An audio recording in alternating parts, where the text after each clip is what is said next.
اب اس کے بعد ہم تقریر پیش کرنے کے لیے ہمارے بھائی ابرار الحق کو آواز دیتے ہیں، وہ آئے اور تقریر پیش کریں۔ ان کی تقریر کا عنوان ہے تفریقہ بازی۔ یہ حفظ دوم کے طالب علم ہیں اور مدکھیڑ کے رہنے والے۔ الحمد للہ رب العالمین والصلاة والسلام علی سید الانبیاء والمرسلین محمد وعلی آلہ وصحابہ اجمعین، اما بعد، قال اللہ تبارک و تعالی فی القرآن الکریم والفرقان الحمید، اعوذ باللہ من الشیطان الرجیم، بسم اللہ الرحمن الرحیم، واعتصموا بحبل اللہ جميعا ولا تفرقوا واذکروا نعمت اللہ اذ کنتم اعداء فألف بین قلوبکم فاصبحتم بنعمتی اخوانا۔ صدق اللہ العظیم۔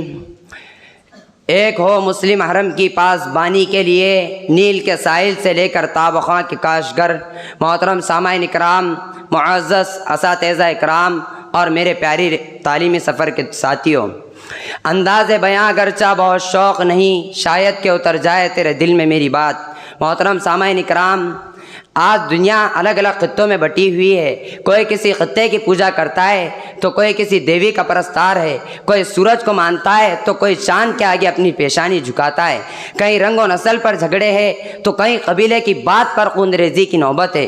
افسوس تو اس بات پر ہے کہ وہ قوم جس کا نبی ایک، جس کا قرآن ایک، جس کا خدا ایک، جس کا حرم ایک، جس کا قبیلہ ایک، جس کا طریقہ ایک، جن کا نفع و نقصان ایک، جن کا دین و ایمان ایک، شریعت و مذہب کی بنیاد متحد، رہن سہن کے اطوار متفق، جس کی حقیقت و ماہیت میں یکسانیت، ایسی قوم، ایسے افراد اور ایسے دین کے ماننے والے حضرات بھی اس رنگ و نسل اور ذات پات کے دام فریب میں پھنس گئے ہیں۔ ان میں بھی رنگ و خون کے نام پر جھگڑوں کی نوبت آنے لگی ہے، ان کا بھی اتحاد آپس میں پارا پارا ہو چکا ہے۔ یہ بھی جاہلیت کے اس دور میں پہنچ گئے ہیں جہاں سے انہیں نکالا گیا یہ بھی نفسانیت نے انہیں بھی ایسے عمیق غار میں ڈھکیل دیا جہاں سے نکال کر نبی کریم صلی اللہ علیہ وسلم نے انہیں 1400 برس پیشتر ایک اخوت و مساوات کا درس دیا تھا۔ حضرات، آج بھی وہی نقشہ ہے۔ ہمارے بہت سے زمائے قوم اور ہمارے قائدین ان نقشوں میں رنگ و روغن بھر رہے ہیں، اپنی منفعت اور قیادت کے خاطر پوری قوم کا بلیک میل کر رہے ہیں، سیدھے سادے عوام اور بھولے بھالے انسانوں کے طرز زندگی پر ڈاکے ڈال رہے ہیں۔ ان کے ایمان و ایقان کو گلے گلزاروں میں تبدیل کر رہے ہیں۔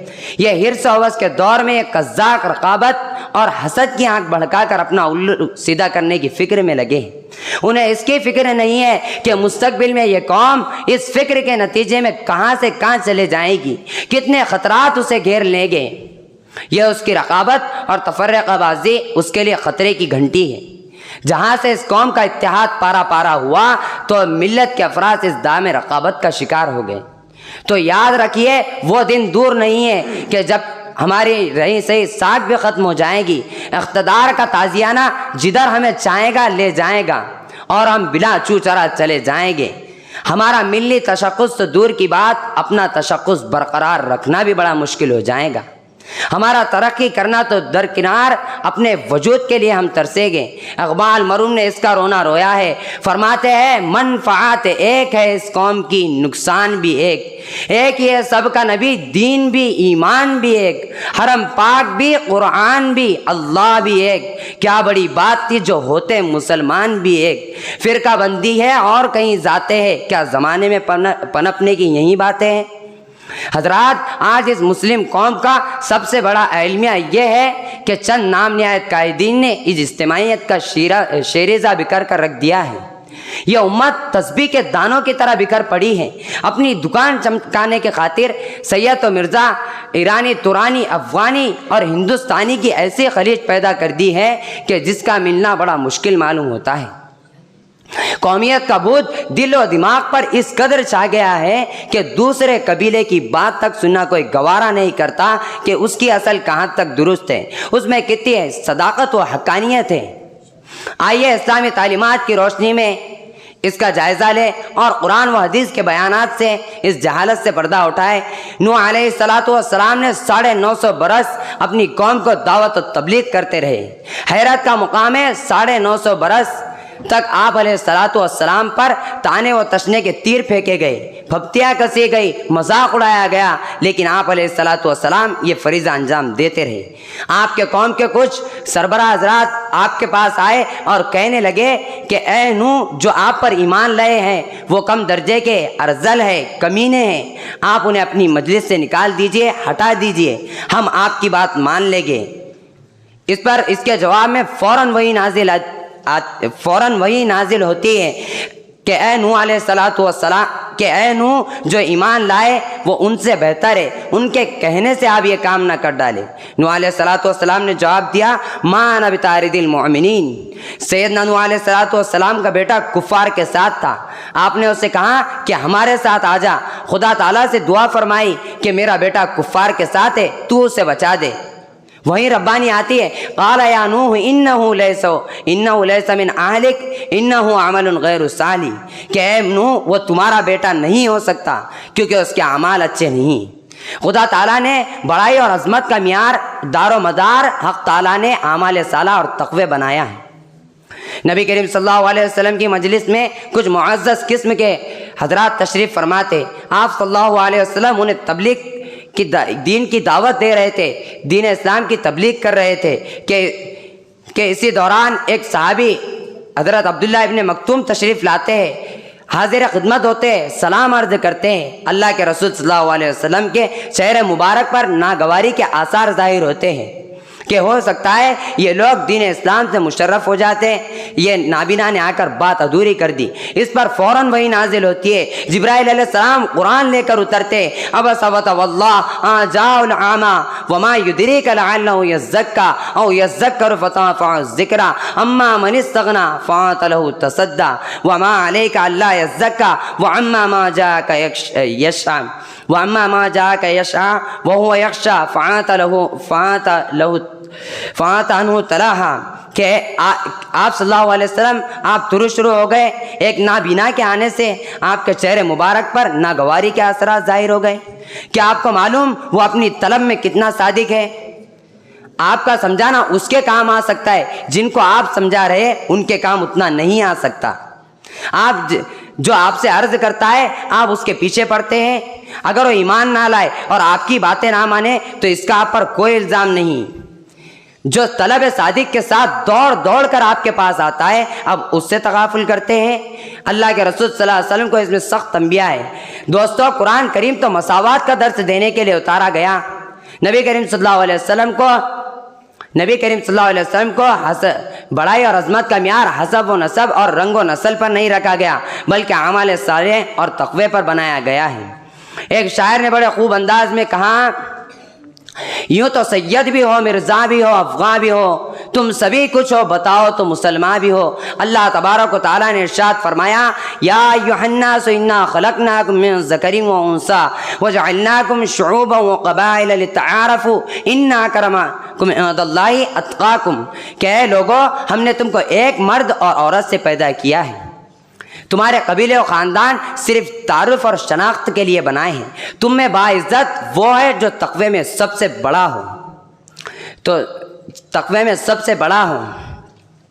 ایک حدیث کے اندر فرمایا گیا کہ نہ کسی عربی کو کسی اجمی پر اور نہ کسی اجمی کو کسی عربی پر اور نہ کوئی گورے کو کالے پر اور نہ کوئی کالے کو کسی گورے پر کوئی فضیلت حاصل نہیں ہے، تم سب کی خلق آدم ہے اور آدم کو مٹی سے پیدا کیا گیا ہے۔ اللہ کے رسول صلی اللہ علیہ وسلم نے اپنے اعمال و اقوال کے ذریعے بتلا دیا اور نمونہ بن کر کے دکھلا دیا۔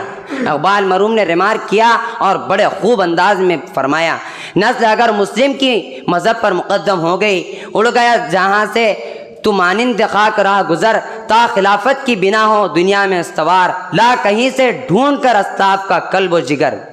مولانا حالی نے اسے آسان لفظوں میں حقیقت کی زبانی کہا ہے، یہ پہلا سبق ہے کتاب خدا کا کہ ہے ساری مخلوق کنبہ خدا کا۔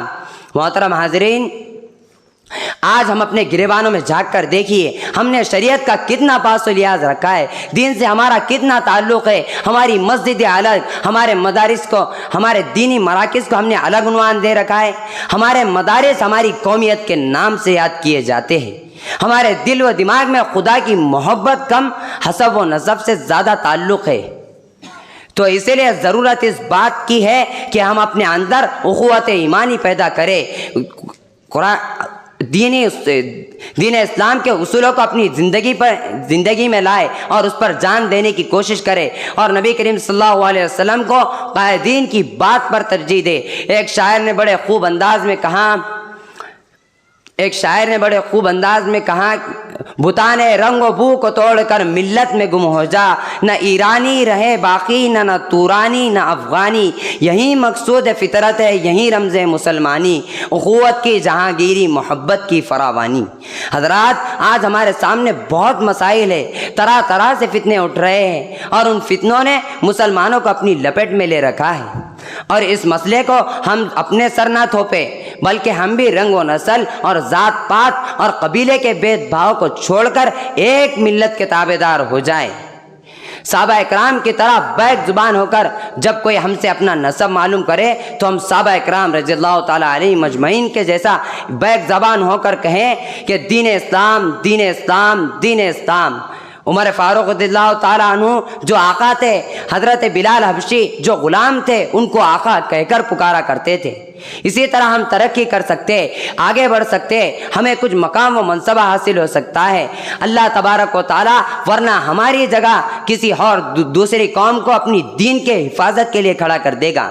اللہ تبارک و تعالیٰ سے دعا ہے کہ اللہ تبارک و تعالیٰ ہمیں عقل سلیم اور فہم صحیح عطا فرمائے۔ آخری اس اشعار پر میں اپنی تقریر ختم کرنا چاہتا ہوں۔ سبق پڑھ پھر صداقت کا، شجاعت کا، عدالت کا، سبق پڑھ پھر صداقت کا، عدالت کا، شجاعت کا، لیا جائے گا تجھ سے کام دنیا کی امامت کا۔ وآخر دعوانا ان الحمد للہ رب العالمین۔